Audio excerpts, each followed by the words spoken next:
Merci beaucoup de nous avoir invités. Donc, on va d'abord se présenter, Philippe, je ne sais pas ce que vous en pensez. Donc, Frédéric Blanc, je suis professeur de gériatrie. Je coordonne le Centre Mémoire de ressources et de recherche à Strasbourg et je suis co-responsable de l'équipe IMIS du laboratoire ICUBE, qui est une équipe du CNRS et de l'Université de Strasbourg. Par ma formation, je suis à la fois neurologue et gériatre. Voilà, Philippe de Linares, moi je suis le président de l'association des aidants et malades à corps de Lévy et je suis un ancien aidant de malades à corps de Lévy. J'ai accompagné ma femme pendant quelques années et j'ai découvert cette maladie à cette occasion et depuis je suis toujours dans le combat contre cette maladie et la façon dont on s'en occupe. Alors Philippe, je vous propose qu'on s'assoie parce qu'on ne va pas rester plus d'une heure debout. Alors, je vais commencer notre présentation, notre dialogue sur la maladie à corps de Lévy. Alors, j'ai beaucoup aimé, ce n'est pas nous qui l'avons choisi, mais le rendez-vous raté.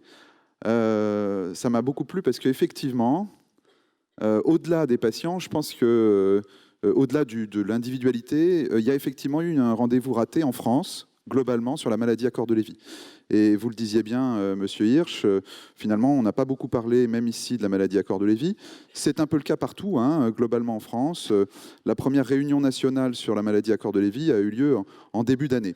Alors que la maladie à corps de Lévy, les premières descriptions cliniques datent des années 60. Donc on est longtemps en arrière, alors que les critères de la maladie, donc les critères cliniques de la maladie, sont apparus dès 1992. Donc je crois que vraiment, là, il y a un point important. Et pourquoi ce point est important ? Parce que d'après les études épidémiologiques, mais surtout d'après les études neuropathologiques, on peut estimer que la maladie à corps de Lévy représente au minimum 15% des démences, certains disent 20%, d'autres disent 10%, peu importe. Donc en gros, si en France on considère qu'il y a donc 1 million de personnes atteintes de troubles neurocognitifs importants, c'est la nouvelle dénomination et c'est vrai qu'elle est plus, je trouve, du point de vue sémantique, plus intéressante que démence. Mais donc sur 1 million de personnes, ça veut dire qu'on a probablement 150 000 personnes en France atteintes de la maladie. 150 000 personnes, ça n'est pas négligeable. Ça veut dire que pour les médecins, tout médecin qui a une activité clinique va rencontrer une maladie à corps de Lévy et il est probable que parmi vos proches, il puisse y avoir des maladies à corps de Lévy. Alors, pourquoi c'est un rendez-vous raté aussi, et pour autant ça n'a pas été raté ailleurs, et donc ça a progressé, la recherche a progressé, la clinique a progressé, et donc on est arrivé à des critères cliniques, et c'est ce que je vais vous décrire là en quelques minutes. Tout d'abord, pour qu'il y ait maladie à corps de Lévy, il faut qu'il y ait des troubles cognitifs. S'il n'y a pas de troubles cognitifs, il n'y a pas de maladie à corps de Lévy. Donc première chose, les troubles cognitifs. Pour l'instant, essentiellement ce qu'on appelle les troubles neurocognitifs importants, mais nous avons soumis avec nos collègues tout à fait récemment à l'initiative de Ian McKees, qui est un peu le grand référent international de la maladie à corps de Lévy, qui est à Newcastle au Royaume-Uni. Nous avons soumis les nouveaux critères pour le stade prodromal, donc le stade de troubles neurocognitifs légers. Alors, troubles cognitifs, je ne vais pas décrire ces troubles cognitifs, mais grossièrement, ils sont éloignés de la maladie d'Alzheimer dans le sens où il s'agit essentiellement d'un ralentissement, de troubles attentionnels et de troubles des fonctions exécutives, ce qu'on appelle aussi des difficultés d'organisation, de planification. Donc plutôt sur le versant attentionnel, lenteur, difficulté d'organisation et des troubles neurovisuels, c'est-à-dire le patient peut avoir une plainte visuelle. Ensuite, et ça c'est plus important, parce que c'est vraiment des symptômes caractéristiques de la maladie, il y a ce qu'on appelle les signes cardinaux. Les signes cardinaux, ils sont au nombre de 4. Vous avez les fluctuations, on va les décrire, vous avez les hallucinations, vous avez les troubles du comportement, sommeil paradoxal, et finalement le syndrome parkinsonien. Alors, je vais prendre item par item. D'abord les fluctuations. Alors les fluctuations, je crois que c'est vraiment la problématique de la maladie à corps de Lévy. Pourquoi? Parce que finalement, personne ne cherche convenablement les fluctuations. Les choses changent de plus en plus. On transmet cette information-là. Mais les fluctuations, en fait, c'est assez simple. Et c'est là où les proches, l'aidant principal, mais aussi la famille, les amis et le patient lui-même peuvent aider clairement à décrire cette affaire, parce qu'eux considèrent que c'est normal, mais en réalité, ça n'est pas normal. Et de quoi s'agit-il? Eh bien, il s'agit pour une part de fluctuations de vigilance, c'est-à-dire des patients qui vont être somnolents en journée alors qu'ils ont bien dormi la nuit d'avant, c'est-à-dire des patients qui vont faire des siestes longues, 1h30, 2 heures, parfois beaucoup plus. Moi, j'ai des patients, encore hier, j'avais une patiente qui me décrivait qu'elle dormait le matin, qu'elle dormait l'après-midi, donc elle faisait au moins 4 heures, entre guillemets, de sieste dans la journée, alors qu'elle dort très bien la nuit. Donc vraiment, il n'est pas normal, et vous le savez comme moi, de dormir dans la journée. Et ça n'est pas normal. On peut faire une petite sieste, un quart d'heure, une demi-heure, voire 1 heure. Mais il n'est pas normal de dormir 2 heures tous les jours. Ça n'est pas normal.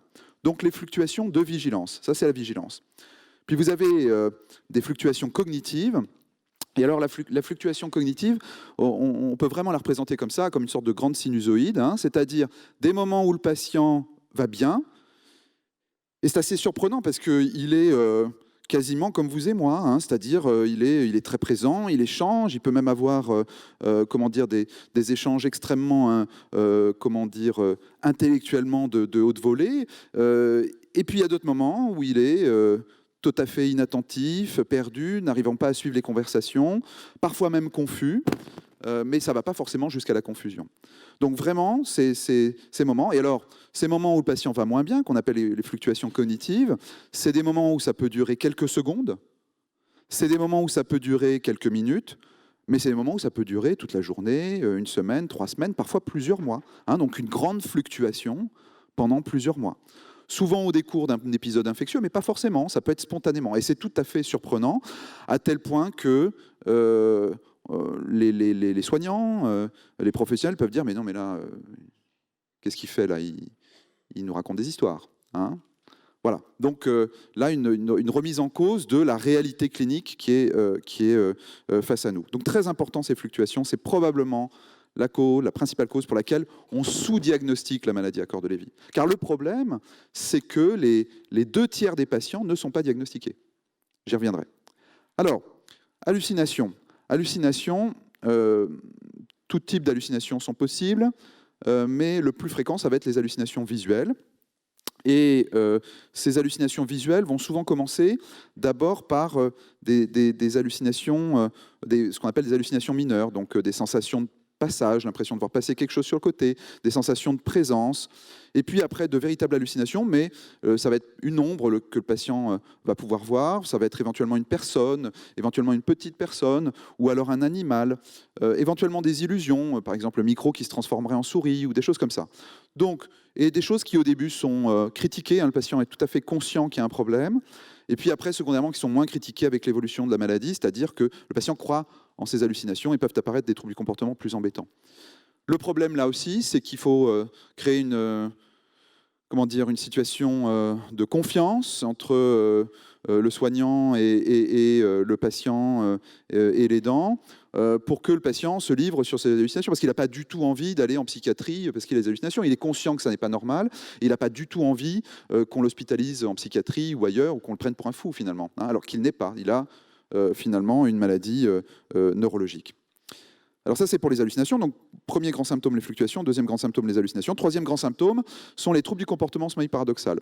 Donc, les troubles du comportement sommeil paradoxal, le patient les décrit comme des cauchemars, comme des rêves vivaces. Vous avez sans doute fait dans votre vie des cauchemars. Là, c'est des cauchemars qui sont beaucoup plus importants, beaucoup plus durs, beaucoup plus envahissants.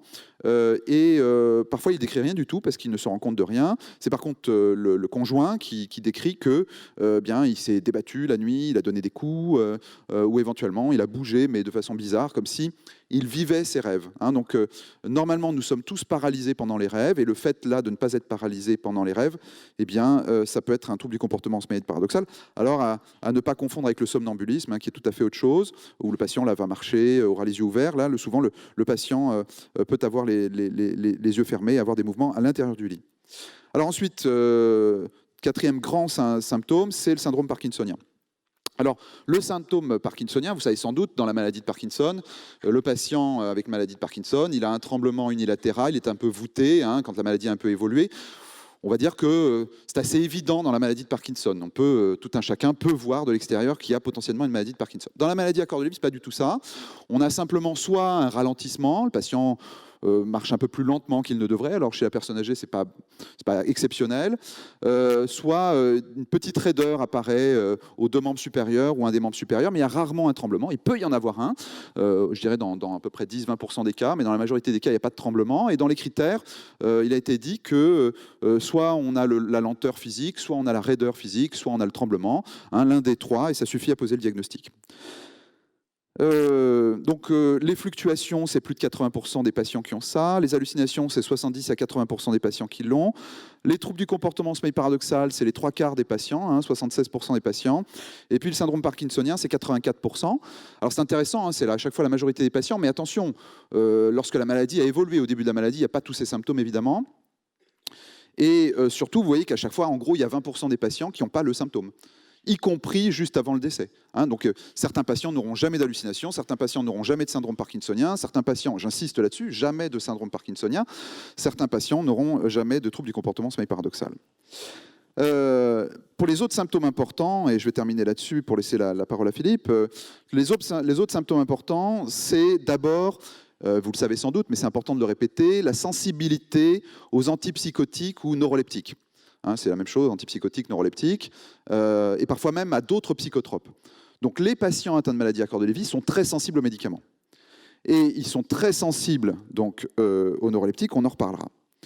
La question ensuite des chutes. En un an, 80% des patients atteints de maladie à corps de Lévy vont faire une chute.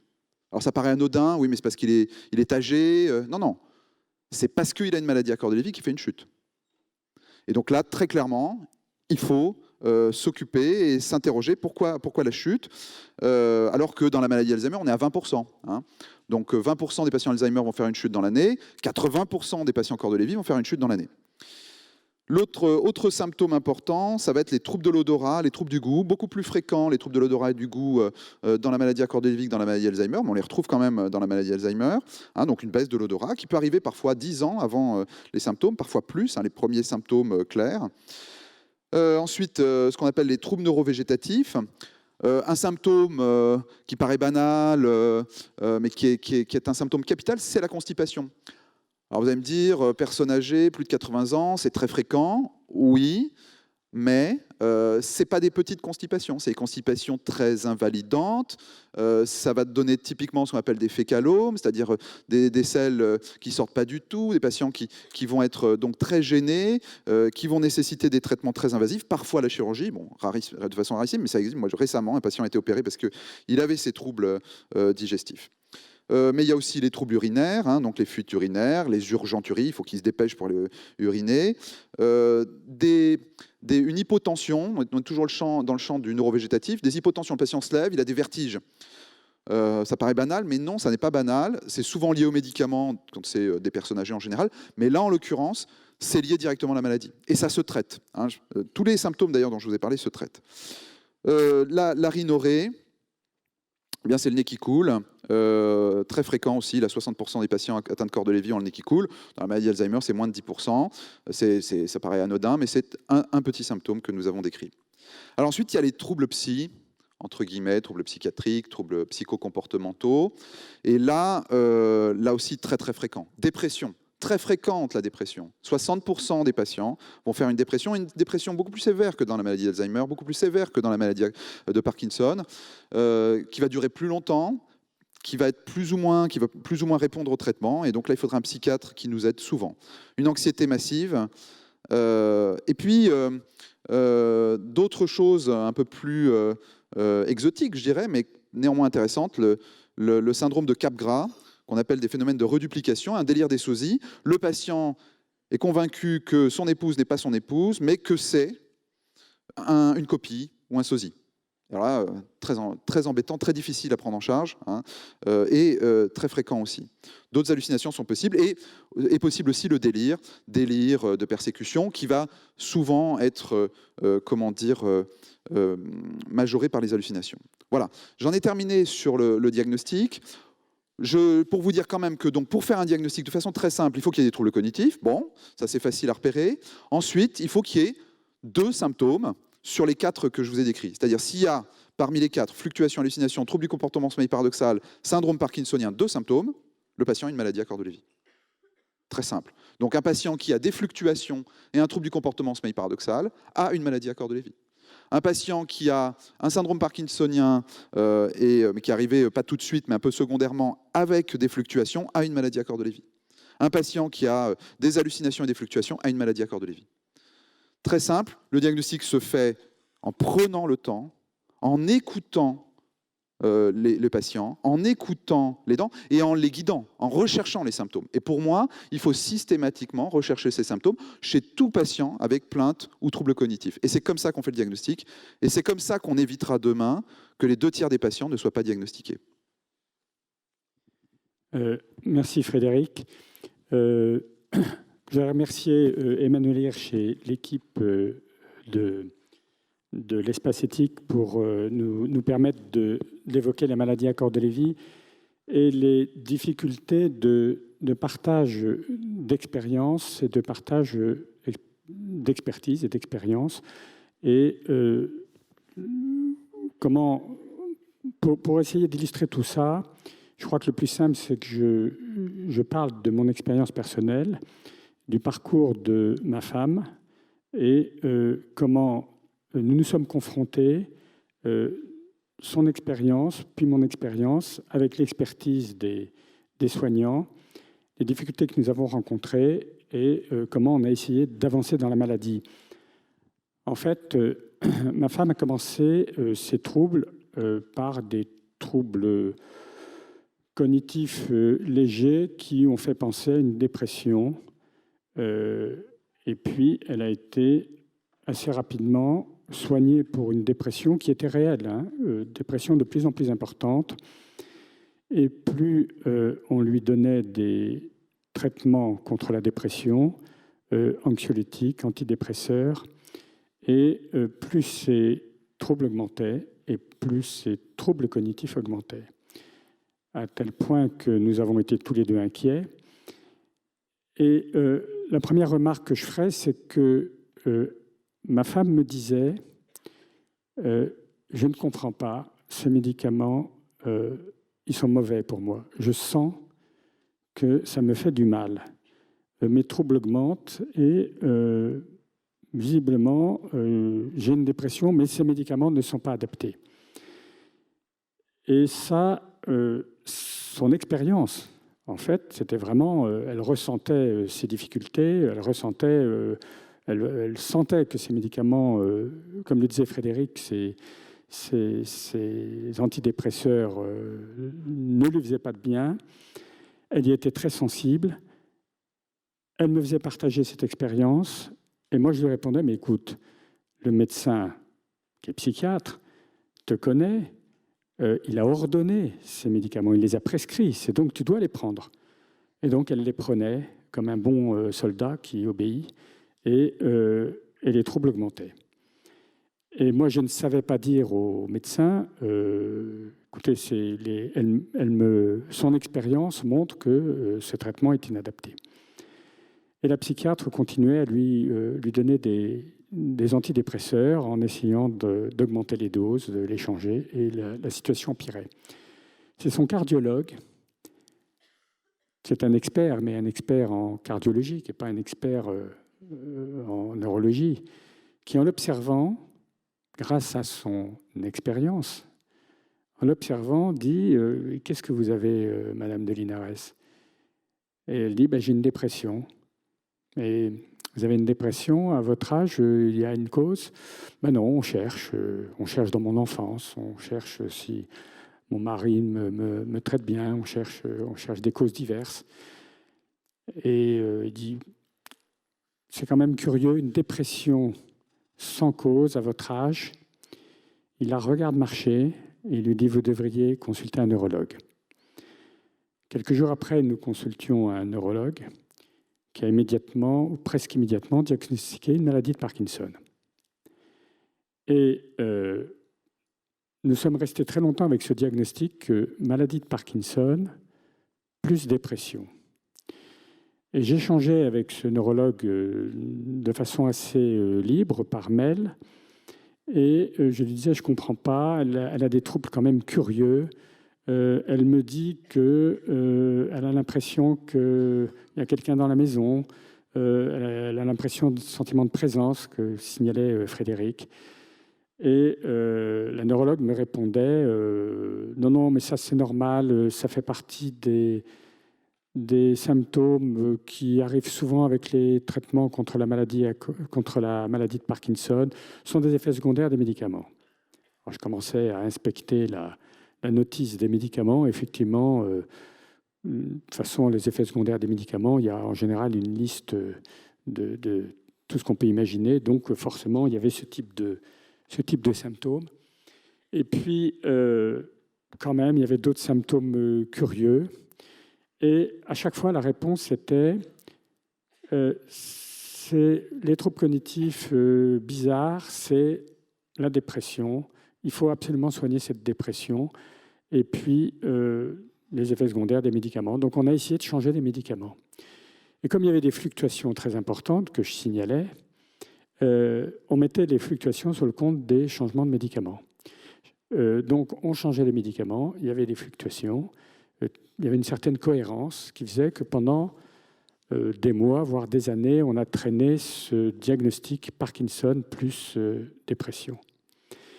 Et puis, quand même, je m'inquiétais. Un jour, nous sortions du restaurant et ma femme me dit c'est quand même bizarre, mon mari m'a dit que... Elle me parle de son mari comme si je n'étais pas là. Là, quand même, j'étais... affolé.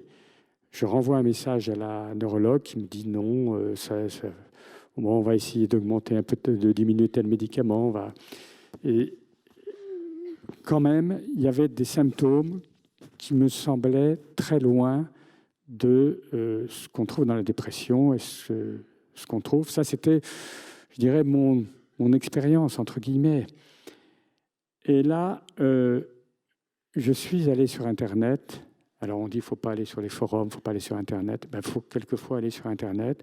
Je suis allé sur les sites canadiens, américains, un peu partout, pour essayer de comprendre d'où venaient ces symptômes.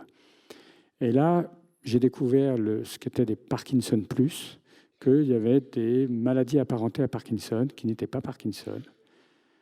Et en fouillant un peu sur le site canadien et sur le site de la Lewy Body Dementia Association, j'ai trouvé que les symptômes que ma femme présentait étaient vraiment très proches de la maladie à corps de Lévy. Donc je suis allé voir un jour la neurologue et en tête-à-tête, je lui ai dit, écoutez, il faut qu'on parle. Voilà la liste des symptômes de ma femme. Et pour moi, ce n'est pas une maladie de Parkinson. Et elle m'a dit, effectivement, on est peut-être passé à côté d'une autre maladie. Et ma femme a été hospitalisée pour une évaluation un peu plus longue et la neurologue a fini par poser le diagnostic de maladie à corps de Lévy en nous expliquant que c'était une forme de Parkinson, donc c'est une forme de Parkinson différente, mais voilà. En fait, j'ai découvert à ce moment-là ce qu'était la maladie à corps de Lévy. Voilà pour le parcours. Par la suite, si vous voulez, il a fallu mettre en place tout un dispositif de soins et d'accompagnement lié à cette maladie. Et là, chaque fois que je cherchais une orthophoniste, un kiné, je disais, maladie à corps de Lévy, vous connaissez? Et on me répondait, oui, parce qu'on traite des Parkinsoniens.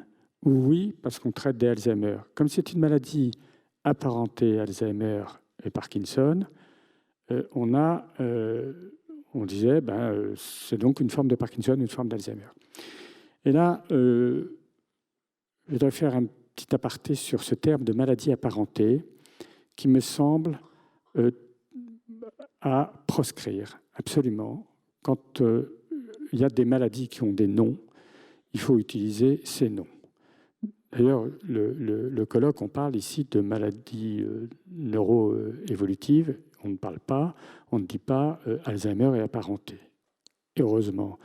Mais malheureusement, ce terme de maladie apparentée fait que on continue dans les hôpitaux, dans les EHPAD, un peu partout, à assimiler la maladie à corps de Lévy, mais d'autres maladies, comme la DFT par exemple, à soit Parkinson, soit Alzheimer.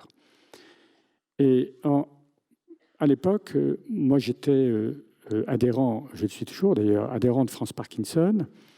Et puis, je me suis tourné vers France Parkinson en disant « Ma femme a un Parkinson plus, et est-ce que je pourrais échanger avec d'autres aidants de malades à corps de Lévy, partager l'expérience? J'ai besoin de connaître la maladie, savoir comment les aidants s'adaptent à cette maladie. Donc, je voudrais rencontrer d'autres aidants. » Et France Parkinson, à l'époque, les choses ont changé depuis, m'a répondu « Écoutez, tournez-vous vers France Alzheimer parce que nous, à partir du moment où il y a des troubles cognitifs, ce n'est pas nous.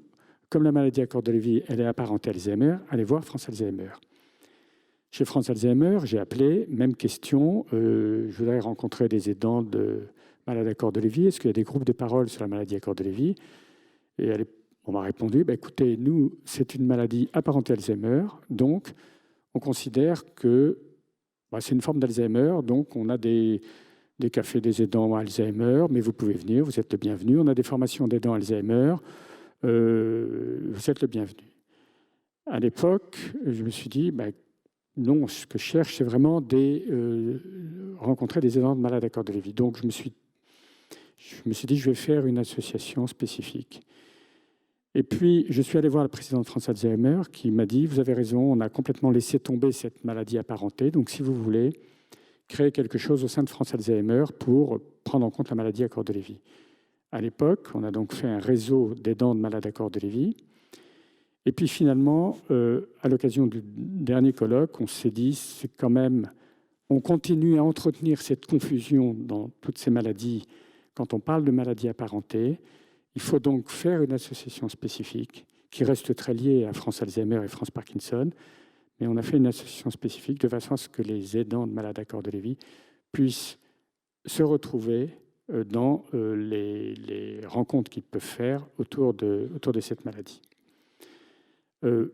Voilà ce que je vais, pour l'instant, je vous donne la parole, Frédéric. Ah si, je voudrais dire un petit mot sur les fluctuations, parce que quand on parle des fluctuations, on ne se rend pas compte à quel point, Frédéric en a très bien parlé, mais en général, quand on parle des fluctuations, les gens disent, j'en entends dans la salle d'ailleurs, qui ont dit « Oh là là, mais des fluctuations, il y en a aussi dans Alzheimer, il y en a aussi dans telle maladie. » C'est vrai, mais à ce point-là, je crois qu'on n'imagine pas, et même les médecins ont du mal à prendre conscience à quel point ces fluctuations peuvent être importantes. Et nous avons tous, nous, les proches de malades à corps de Lévy, des anecdotes où le malade à corps de Lévy, non seulement, à un moment, il est complètement perdu, il ne sait plus comment il s'appelle, qui il est, qui sont ses proches, ce qu'il fait là, et l'instant d'après, il retrouve une lucidité totale et même une espèce de forme de lucidité supérieure.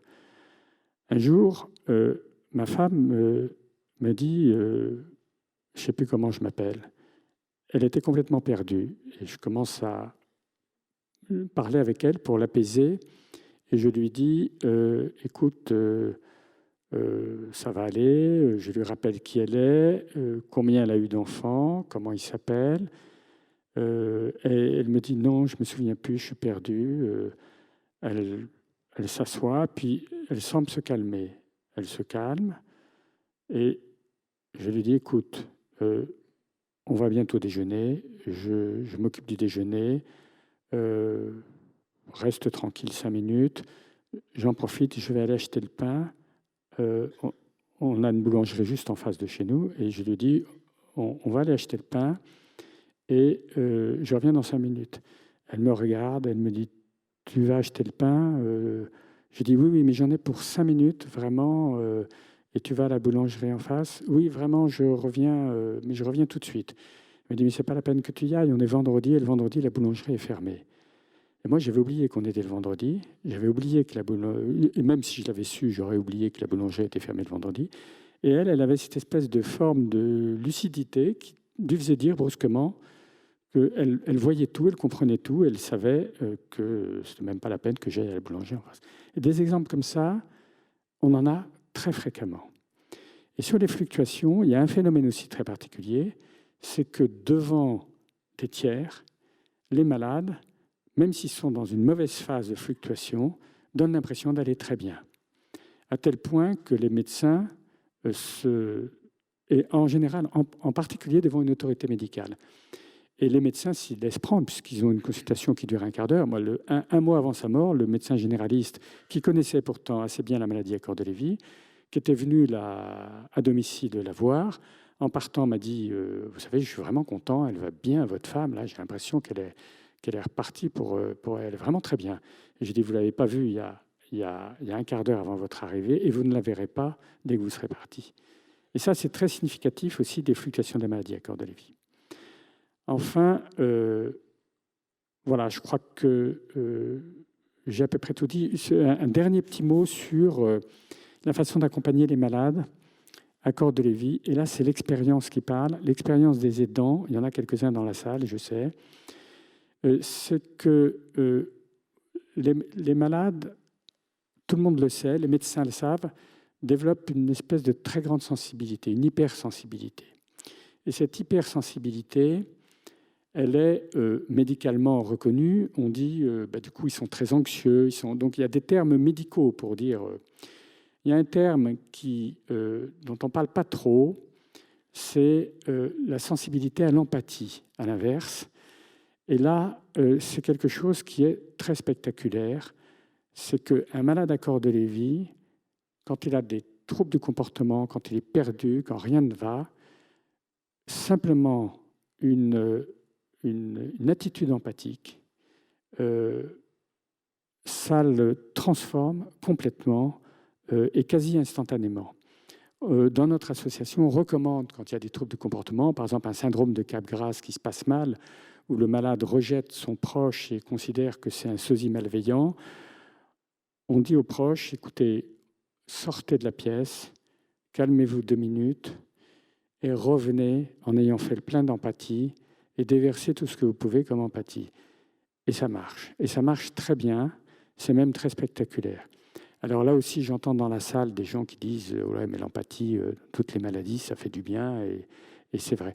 C'est vrai, mais sur la maladie à corps de Lévy, cette hypersensibilité fait que le malade a vraiment il reçoit ça comme un bienfait. Et pour moi, c'est un des meilleurs traitements. Docteur, vous m'en mettrez une dose matin, midi et soir. Autant que vous voulez. Oui, j'aime beaucoup ce que vous dites là sur l'empathie, parce que je le ressens beaucoup avec mes patients.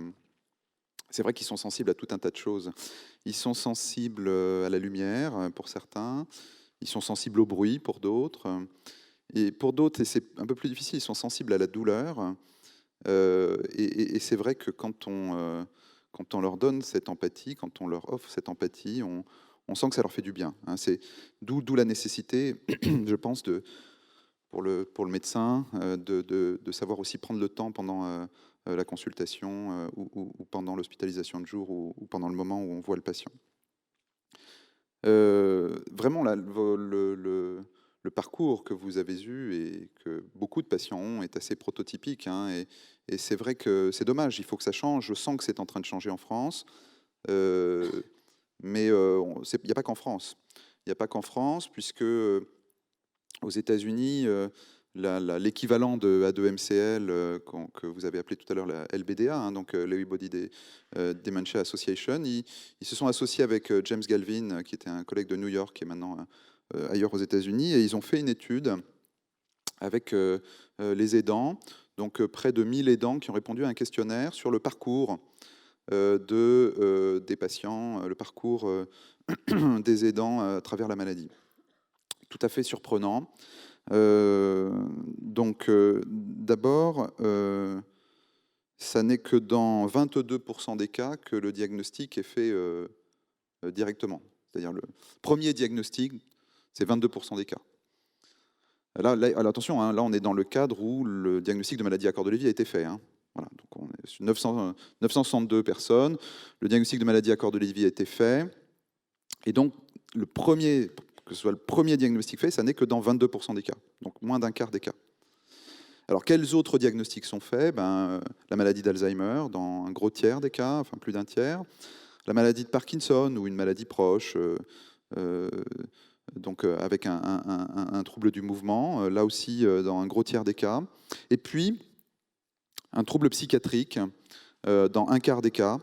Alors ça peut être effectivement la dépression, très très fréquent, mais j'aimerais insister sur le fait que finalement là on est dans le cadre d'une dépression que je qualifierais de lésionnelle, hein, c'est-à-dire que évidemment il y a une souffrance à développer une maladie neuroévolutive, mais là ça va au-delà. C'est-à-dire le patient n'a pas encore commencé vraiment sa maladie, il a déjà une dépression. Hein, et probablement que c'est en lien avec l'atteinte des réseaux émotionnels, hein, puisque nous avons démontré avec nos collègues anglais que l'insula, notamment, était impliqué très tôt dans la maladie à corps de Lévy. Donc, premier diagnostic, tout d'abord, c'est en général pas une maladie à corps de Lévy. Bon. Et puis, après, ce qui est intéressant aussi, c'est finalement comment on arrive au diagnostic vraiment de maladie à corps de Lévy. Eh bien, dans plus de la moitié des cas, il aura fallu voir plus de 3 médecins. Alors quand je dis plus de 3 médecins, c'est au minimum 3 médecins. Hein. Ça peut être 4, 5. Et on voit, ils nous mettent la liste. Hein. Parfois, c'est 10 médecins. Et plus de 10 visites. Plus de 10 visites pour un diagnostic. Hein. En général, plus d'un an pour le diagnostic. Donc ça, c'est la partie diagnostic. Donc on voit ce que vous nous avez décrit, mais moi, ce que me décrivent mes patients, ce que mes collègues me racontent aussi, ce que les aidants racontent, c'est évidemment très fréquent. Moi, j'ai régulièrement des patients qui sont en EHPAD, qui me sont adressés, qui ont un diagnostic, souvent de maladie d'Alzheimer, puis on me dit, c'est un peu bizarre quand même, et ben non, ils n'ont pas une maladie d'Alzheimer, ils n'ont jamais eu une maladie d'Alzheimer. Ils ont une maladie à corps de Lévy. Et derrière, donc, par rapport au suivi, alors, dans moins de la moitié des cas, là on est aux États-Unis, hein, mais il y a un suivi par un spécialiste, hein, donc c'est finalement le médecin généraliste se débrouille tout seul, donc ça c'est quand même embêtant. Quand on interroge les aidants, est-ce que vous pensez que finalement le médecin qui vous suit habituellement, là il connaît les critères de la maladie à corps de Lévy? Alors, 70% disent, ben non, je crois qu'il ne les connaît pas bien. OK.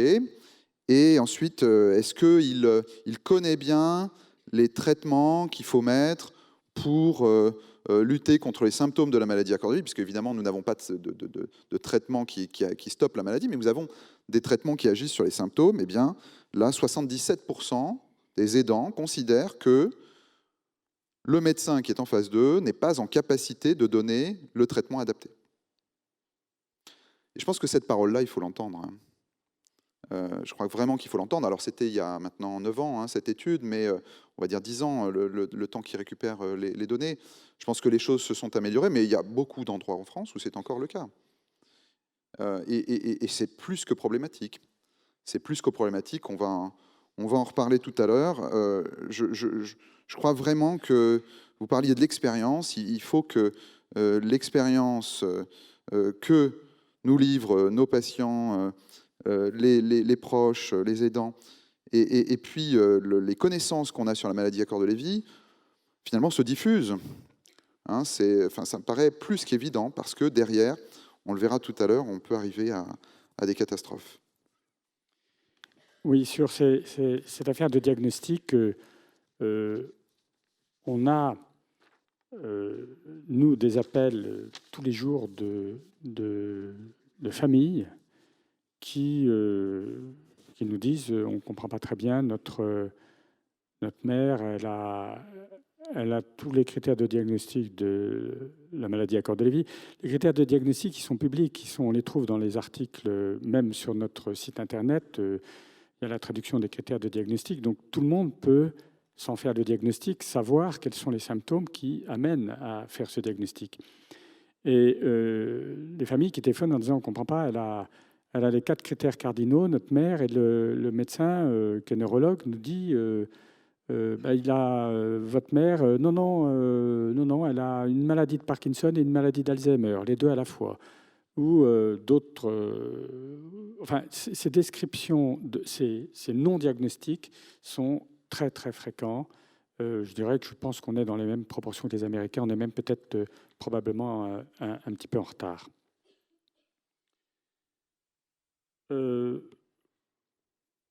Voilà, je voulais insister aussi sur la lucidité des patients et sur leur capacité à comprendre ce qui se passait, y compris quand la maladie évolue. Il y a toujours des moments où ils sont tout à fait... leur vision des choses est tout à fait pertinente et on ne sait pas très bien les entendre, pas très bien les comprendre. J'en parlais hier au dîner avec une aidante qui revoyait son mari qu'elle n'avait pas vu depuis quelques jours et qui a eu un échange avec lui alors qu'il est dans un établissement, la maladie est avancée, et il était capable très bien d'échanger sur leur relation et sur le fait qu'il pouvait se continuer à échanger. Et ça, c'est quelque chose aussi qui est mal perçu par l'entourage et par les soignants, souvent, qui considèrent que la maladie évolue, donc le malade, peu à peu, va perdre pied et va aller dans les limbes des maladies neuroévolutives et disparaître peu à peu, comme on le dit pour Alzheimer. Dans la maladie à corps de Lévy, ce n'est pas le cas. Ma femme, la veille de sa mort, m'a parlé comme je vous parle, alors que les 3 semaines précédentes, elle était incapable de dire quoi que ce soit. Donc c'est vraiment une maladie curieuse qui mérite que l'expérience du malade soit bien entendue par les proches et bien entendue par les soignants. Oui, je pense que très curieuse. Moi, j'ai l'expérience d'un autre patient que j'ai en tête, que je suivais que je suis toujours, mais je suivais au départ pour une forme prodromale, c'est-à-dire il avait des troubles vraiment cognitifs très très légers. Pendant 3 ans, il allait parfaitement bien. J'avais commencé aucun traitement. Ses hallucinations finalement étaient tout à fait critiquées. Il les vivait bien. Ça pouvait être parfois même agréable. Il était l'aidant principal de son épouse qui avait des problèmes musculaires. Et puis, 3 ans après, brutalement, les choses se sont massivement aggravées, à tel point qu'il ne pouvait plus rester à la maison, mais très, très brutalement. Il est devenu extrêmement fluctuant, en fait, et on n'arrivait pas à s'en sortir du point de vue du traitement sur les fluctuations. Il a donc été en EHPAD, et là, je le vois encore régulièrement alors qu'il est en EHPAD. C'est vraiment surprenant. Alors, il faut que je prenne le temps, évidemment. Je crois vraiment que c'est important de prendre le temps avec ses patients. Mais il a des moments d'éveil. Je ne sais pas si vous avez vu ce film L'éveil avec Robin Williams, où on voit ces patients qu'on arrive à éveiller. Il n'avait ni maladie de Parkinson, ni maladie à corps de Lévy, mais une maladie du sommeil, que Robin Williams, qui fait le médecin, arrive à éveiller avec de la lévodopa momentanément. Mais là, c'est un peu pareil. Il a des moments d'éveil complet où il échange, où il m'exprime sa souffrance, ou éventuellement sa joie d'autres aspects, notamment quand il voit son épouse. Et pourtant, à d'autres moments, il est complètement perdu et donc il ne peut pas du tout rester à la maison. Et là, en l'espace d'une minute, d'un moment à l'autre, d'une minute, et dans ces moments de profonde fluctuation, il a aussi en même temps des hallucinations synesthésiques, c'est-à-dire il ressent des choses sur sa peau, il a des hallucinations visuelles en face de lui. Et ces patients-là, je dirais, ils sont vraiment attachants. Enfin, moi, j'aime beaucoup mes patients. Ils sont, je crois que c'est vraiment important de les écouter, essayer de faire le maximum pour eux. Et je pense que c'est vraiment important que demain, on puisse avoir des traitements et qu'on développe des essais thérapeutiques pour ces patients-là, parce que ça, c'est tout à fait insuffisant actuellement dans le monde. Oui, je voulais dire un petit mot sur l'annonce de la maladie et on parlait hier d'éducation thérapeutique. Je pense que dans la maladie à corps de Lévy, nous, ce qu'on constate, et on en a des exemples tous les jours, c'est quand un malade diagnostiqué tôt, qu'on lui explique, comme vous le faites Frédéric, qu'on lui explique les symptômes qu'il n'a pas forcément rencontrés, mais qu'il pourrait rencontrer, qu'on lui dit, vous allez avoir des fluctuations, mais dans les fluctuations, quand ça ne va pas bien, vous baissez la tête, comme un orage, et puis vous dites que ça ira mieux après. Quand il comprend que les hallucinations, c'est une construction de son cerveau et qu'il n'est pas fou, le malade va beaucoup mieux. Et moi, l'impression que j'ai, alors ce n'est pas une étude scientifique, mais dans les malades que nous suivons, ceux qui ont été diagnostiqués tôt, à qui on a expliqué la maladie, j'ai l'impression qu'ils évoluent beaucoup moins vite que les autres.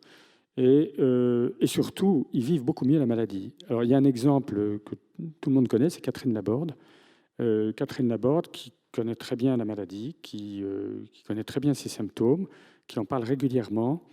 Un jour, je déjeunais avec elle, elle me dit Philippe, c'est quand même incroyable. Ce matin, j'allais pas bien du tout, j'étais complètement perdu. Et puis mon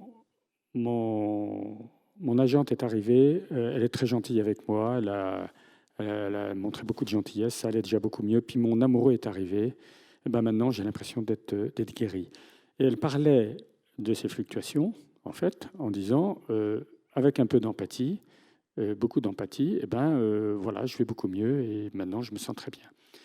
Et ça, j'ai l'impression que vous avez quelques malades que vous suivez, Frédéric, je le sais, qui réagissent comme ça parce qu'ils connaissent la maladie et parce qu'ils peuvent anticiper sur les symptômes et quelque part les mettre à distance. Ce que ne faisait pas du tout ma femme, qu'elle vivait très mal. Du coup, elle avait des crises d'anxiété énormes. Du coup, tous les symptômes augmentaient et les troubles de comportement augmentaient. Rien n'allait bien, quoi. Voilà. Ouais, c'est capital ce que vous dites. Nous, on a fait une petite étude qui répond indirectement à la question, qui a été publiée dans une bonne revue, où on a regardé l'évolution de la maladie à corps de Lévy dans le Grand Est. Alors, je sais que l'ARS Grand Est est ici, et aussi en Franche-Comté. Et de quoi se rend-on compte? Eh bien, que l'évolution habituelle de la maladie à corps de Lévy, c'est 1 point de MMS par année. Donc, les patients baissent de 1 point de MMS. Donc, ça veut dire que quand on prend en charge de façon optimale les patients atteints de maladie à corps de Lévy, à la fois du point de vue pharmacologique, du point de vue non pharmacologique, c'est-à-dire kinésithérapie, ergothérapie, avec les équipes spécialisées Alzheimer, orthophonie pour la remédiation cognitive, etc., les accueils de jour, les hôpitaux de jour, eh bien, les patients ne baissent que d'1 point par an de MMS, ce qui me paraît tout à fait important. Je voulais rebondir. Et maintenant, vous parlez un petit peu des risques médicamenteux. Pourquoi c'est important, finalement, qu'on sache que nos patients ont bien une maladie à corps de Lévy et pourquoi, quelles conséquences ça peut avoir? Eh bien, parce que, d'abord, 70 à 80% des patients ont une sensibilité aux neuroleptiques. Alors, qu'est-ce que ça veut dire une sensibilité aux neuroleptiques? Malheureusement, moi, j'ai vécu ça avec quelques-uns de mes patients, au moins 3. D'abord, la grande sensibilité, c'est que les patients peuvent décéder à la suite de la prise de neuroleptiques. Et ça a été très bien décrit depuis le début des années 90. Dans le British Medical Journal, c'est toujours Ian Mackiss de Newcastle. Donc, sensibilité aux neuroleptiques, le décès. qui peut être évitable, donc évidemment. Majoration des troubles cognitifs, majoration du syndrome parkinsonien, confusion. Certains patients deviennent grabataires. Moi, j'ai un patient en tête qui a été... qui n'est pas de Strasbourg, qui est du sud de l'Alsace, et qui a été en EHPAD très très rapidement à la suite du début de sa maladie, mais très très rapidement, beaucoup trop rapidement, parce qu'il a été mis sous neuroleptique. Et qui est resté sous neuroleptique en plus, alors qu'il était en EHPAD. Et donc ça n'est que plusieurs années après qu'il m'est envoyé, parce que l'infirmier qui avait suivi les cours du master de gérontologie m'a dit mais on a des patients atteints de maladie à corps de Lévy, donc le patient m'est envoyé, on arrête le neuroleptique, on le remplace par de la clozapine et le patient va mieux. On n'a pas pu rattraper plusieurs années, mais il va mieux quand même. Alors en plus, faut être, là je parle aux médecins qui sont dans la salle, hein, attention, oui alors mais non, mais on peut mettre quand même un peu de risperdal, hein, la risperidone, ça n'a jamais fait de mal à personne. Oui, ça n'a jamais fait de mal des patients atteints de maladie Alzheimer et encore, ça n'a jamais fait de mal des patients atteints de maladie frontotemporale et encore, mais dans la maladie à corps de Lévy, il y a eu un essai thérapeutique, donc c'est pratique, hein, on a tenté la risperidone dans la maladie à corps de Lévy. Eh bien, de quoi se rend-on compte? On se rend compte que sous risperidone, qui est un neuroleptique soi-disant gentil, puisque maintenant les neuroleptiques gentils, on les appelle les antipsychotiques, eh bien, la risperidone, en 12 semaines, puisque l'essai thérapeutique était en 12 semaines, a fait baisser de 2,25 points, donc en gros 2,5 points de MMS, hein, donc baisse de 2,5 points de MMS, en moyenne, chez les patients dans cet essai thérapeutique. Ce qui veut dire que dans l'équivalent, là je vous disais c'est 1 point par an, le patient a perdu 2 ans et demi en 3 mois. C'est catastrophique. Et le problème c'est que ça n'est pas mesurable facilement. Hein, on ne le voit pas, c'est pas évident. Évidemment, le patient qui devient confus, le médecin, les proches se posent des questions. Ça arrive assez souvent. On me dit, mais on l'a mis sous neuroleptique, on l'a mis sous tel médicament et il est devenu confus. Ok, là c'est plus clair. Mais quand ça arrive 1 mois, 2 mois, 3 mois après et qu'on n'arrête pas le médicament, c'est très problématique. Je voudrais toujours parler des médicaments parce que je pense que là il y a une question éthique aussi. Je vais être peu politiquement correct, mais c'est mon rôle. Vous savez que les inhibiteurs de la cholinéstérase ont été arrêtés, déremboursés pour la maladie d'Alzheimer. Le problème, c'est que personne n'a pensé à la maladie à corps de Lévy. Et personne depuis le début. C'est-à-dire, la maladie à corps de Lévy, il n'y a pas d'autorisation de mise sur le marché pour ces inhibiteurs de la cholinéstérase, alors qu'il y a des études bien faites, alors pas seulement sur la maladie à corps de Lévy, mais sur l'ensemble, maladie à corps de Lévy et maladie de Parkinson au stade de troubles neurocognitifs importants, qui montrent, en tout cas pour une de façon assez claire, qu'il y a un bénéfice pour ces patients, avec la dernière méta-analyse qui montre que, en gros, on gagne 2 points en 6 mois, 2 points en 1 an aussi, dans la maladie à corps de Lévy et maladies proches, de MMS, avec ces médicaments. Dans la maladie Alzheimer, on gagne 1 point de MMS. Hein. Et c'est tout à fait surprenant. Alors vous allez me dire, mais pourquoi? Qu'est-ce qui s'est passé? En fait, les laboratoires, d'abord, n'ont jamais vraiment souhaité faire de demande d'AMM parce qu'ils ne souhaitaient pas être cantonnés à une niche. Hein, ils appellent ça une niche, la maladie à corps de Lévy. Hein, c'est-à-dire que ça ne représentait pas suffisamment de patients. Donc l'AMM, l'autorisation de mise sur le marché pour ces médicaments, n'a jamais été faite et les laboratoires, peu importe lesquels, n'ont jamais souhaité finalement faire de demande dans ce sens-là. Le médicament a été récemment déremboursé et donc évidemment, moi je ne trouve pas ça normal pour les patients atteints de maladie Alzheimer, mais ça n'est pas non plus normal pour la maladie à corps de Lévy. Et on en arrive donc à ce que nos patients payent ces médicaments. Et je pense que là, il y a vraiment... Parce que ça agit sur les troubles cognitifs, ça agit un peu sur les fluctuations, ça agit sur les hallucinations à partir du moment où elles sont peu envahissantes.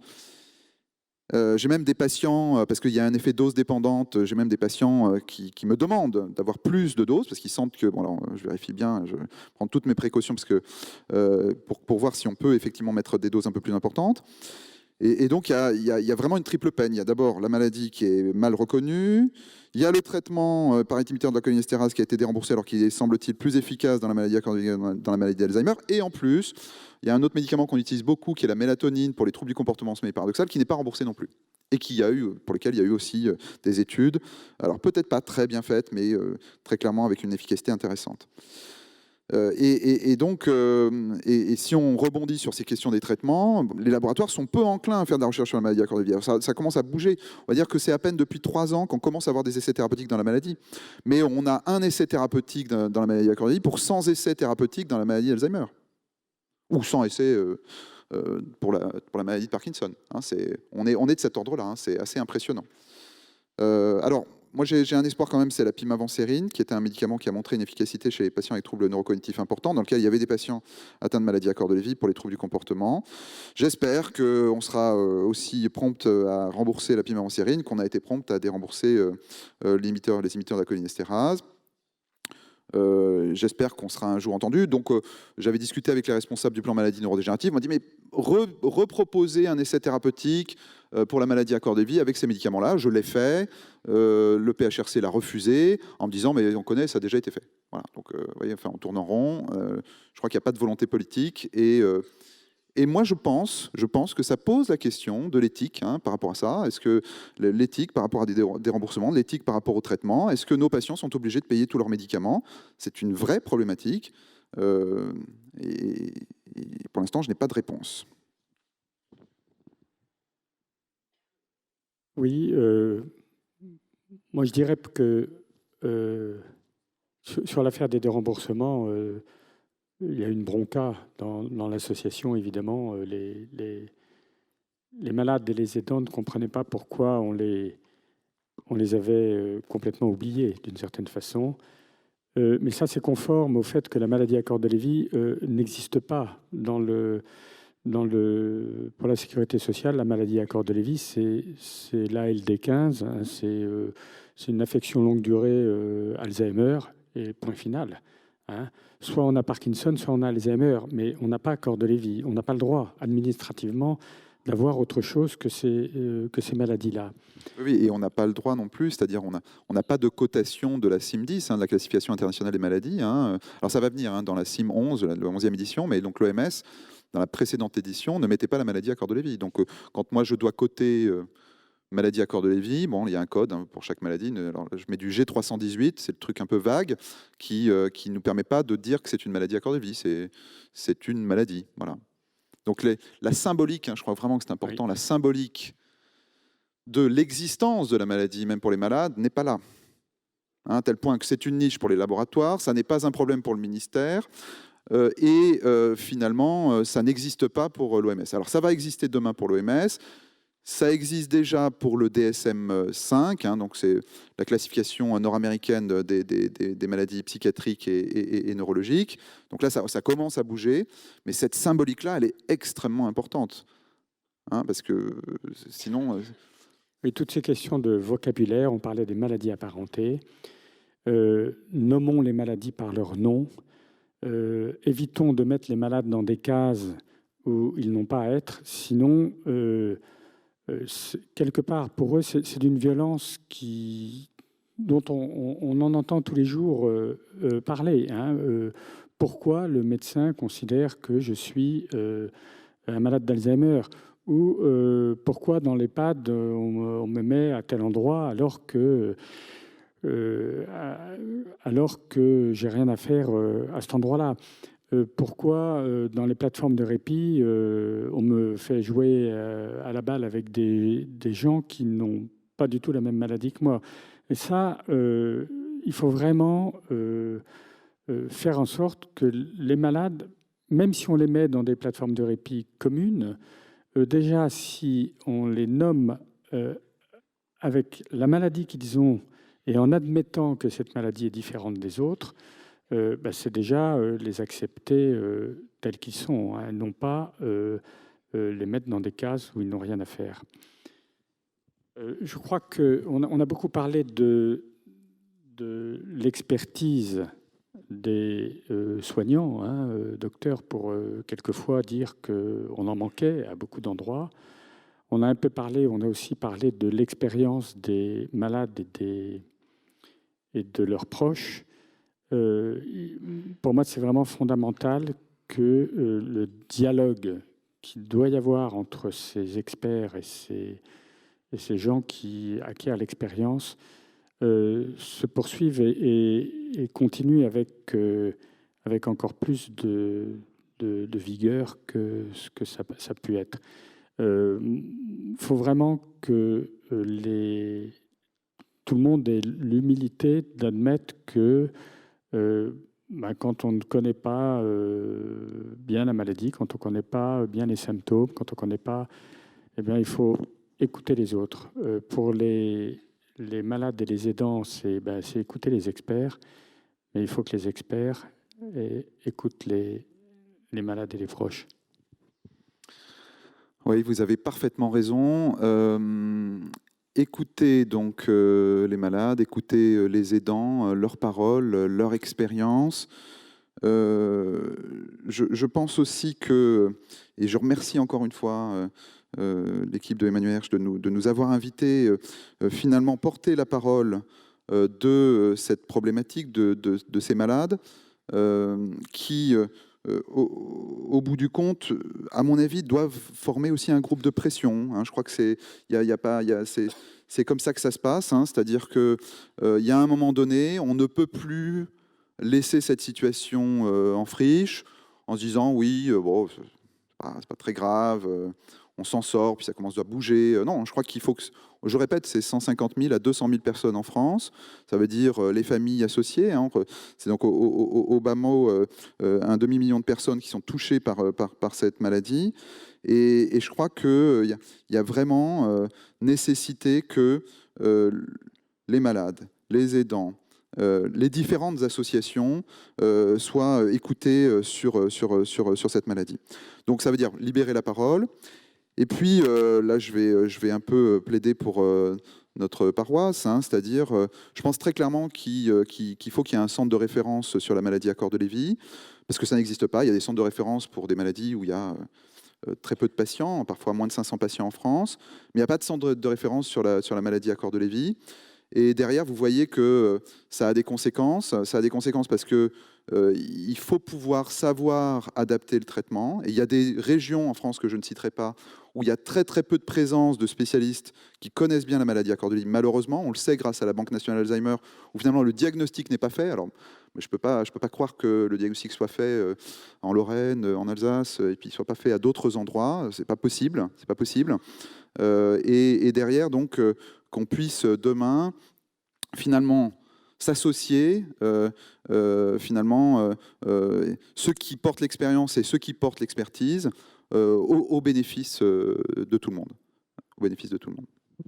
Je suis venu d'abord pour vous remercier. Je crois qu'on a vécu, enfin je veux dire, on a écouté avec passion tout ce que vous avez échangé. On a vécu un grand moment dans notre aventure éthique. Parce que le dialogue, et j'allais dire l'alliance, apparaissait parfaite d'une certaine façon. La manière dont l'un et l'autre avaient apporté, d'abord avec beaucoup de sensibilité et de justesse, une restitution de ce qu'est l'expérience de cette maladie, qui pour nous, qui ne sommes pas des spécialistes, est effectivement une maladie méconnue. C'est-à-dire, effectivement, on a les représentations plus visibles de certaines maladies, et il y en a qui sont moins visibles d'une certaine manière, alors que vous avez montré toute la complexité, tous les paradoxes de cette maladie. Donc, un immense merci. Je trouve aussi que c'est très, très bien, quand on parle d'expérience, de voir ce que peut être l'intensité d'un échange entre une personnalité comme vous, qui est engagée, militant associatif, avec l'expérience que vous avez eue auprès de votre épouse, et puis un grand médecin. On voit à quel point il y a une grande proximité, c'est-à-dire que souvent on caricature les positions, et on voit qu'il y a au-delà de vos compétences, hein, parce que chacun mobilise des compétences, des expériences, des expertises, il y a quelque chose de fondamental, c'est un engagement profond. Et je trouve que c'est assez intéressant par rapport à la thématique de ces journées d'éthique, que dire expérience et expertise, c'est des grands mots. D'ailleurs, tout à l'heure, j'imagine que Armel Debru reviendra encore sur la discussion des mots qu'on emploie et qui quelquefois nous enferment, mais il y a autre chose. Il y a des valeurs, et des valeurs extrêmement présentes qu'on a senties dans votre propos.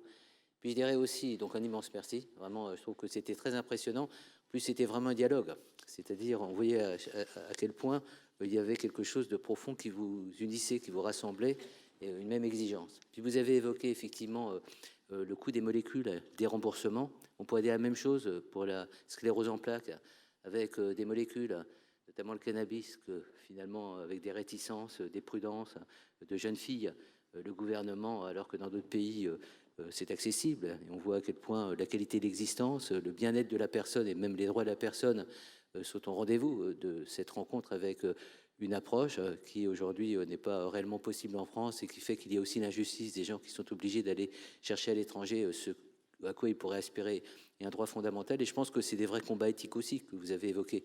Nous, on a été effectivement très concernés par le déremboursement des molécules, notamment pour la maladie d'Alzheimer. Alors, il y a eu toutes les controverses, est-ce que sont efficaces, pas efficaces, mais quand on voit ce type d'approche, j'allais dire, financière, qui sont des approches de boutiquier par rapport à des enjeux supérieurs, on peut s'interroger aussi sur les valeurs que portent quelquefois nos décideurs, d'une certaine façon. Ça nous intrigue. Et il y a un paradoxe à avoir des grands plans avec des ambitions, et puis de se dire que dans le quotidien, avec toute la symbolique du médicament, tout ce que ça représente également dans la relation avec une équipe médicale, dans un suivi, tout ce que ça porte aussi d'espérance pour la personne, de dire elle est digne d'un traitement et il y a peut-être du possible. Tous ces éléments, à mon avis, ne doivent pas être révoqués a priori. Tout ça pour dire que nos politiques, nos décideurs, nos administratifs, nos directeurs d'hôpitaux, enfin tous ceux qui à un moment donné à la prétention de gouverner, devraient être plus attentifs à ce qui se situe dans l'interstice de la réalité et que vous avez vraiment convoqué avec beaucoup d'élégance et à mon avis beaucoup d'éthique. Donc un immense merci à vous. Je pense qu'on retiendra, alors vous pouvez réagir si vous voulez par rapport à mon propos, mais on retiendra quand même de ce début de journée que ça a été un moment fort, encore une fois, parce que vous avez dit de vos vérités. Et je trouve que c'est bien de palabrer en matière d'éthique, d'avoir des grandes envolées lyriques, de dire ce qu'est le bien, le mal, le juste, l'injuste, mais dire aussi ce que sont des vérités, et qu'un médecin puisse être aussi proche d'une personne qui représente une personne malade, et à travers votre association d'autres personnes malades, je trouve qu'on est dans une avancée, ça justifie une université ou une journée d'éthique, rien que de vous entendre. Merci infiniment. Merci beaucoup.